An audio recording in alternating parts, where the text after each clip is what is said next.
एक गरीब माणूस रोज एका कागदावर हे देवा मला 50,000 रुपये पाठवून दे असे लिहून ती चिठ्ठी एका फुग्यामध्ये घालून तो फुगा हवेत सोडत असे.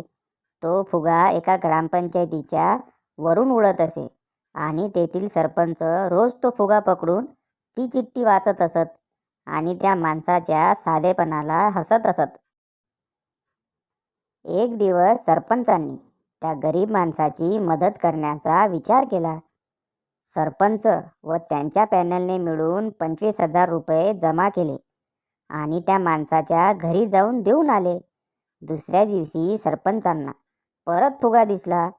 फुगा पकडून चिठ्ठी वाचली तर सगळे अवाक झाले. त्यामध्ये लिहिले होते, हे देवा तुमच्याकडून पाठवलेले पैसे तर मिळाले, पण सरपंचांसोबत पाठवायला नको होते. त्यांनी मध्येच 25,000 रुपये खाल्ले.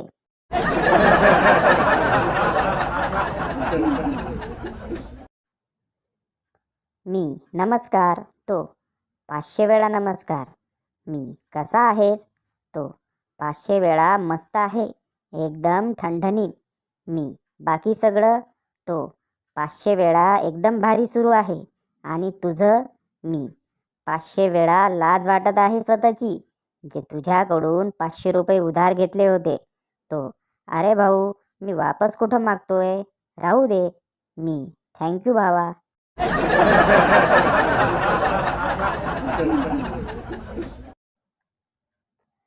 पहले लोग सुबह सुबह लोटा लेकर जाते थे, अब हमारा देश बदल रहा है, अब मोबाइल लेकर जाते हैं.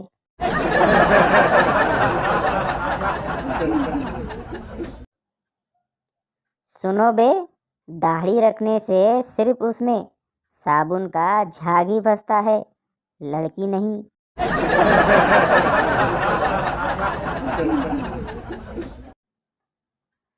पत्नी ही अर्धांगिनी असते, तिला अर्धीच माहिती द्या, सुखी राहाल.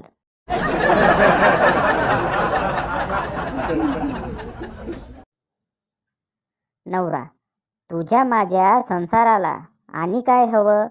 बायको, काहीच नको, फक्त ढेरी कमी करा, नुसतं मध्ये मध्ये येते.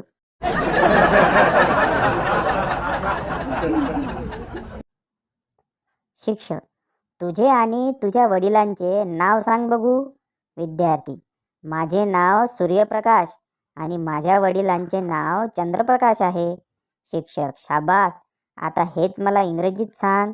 विद्यार्थी, my name is Sunlight and father name is moonlight.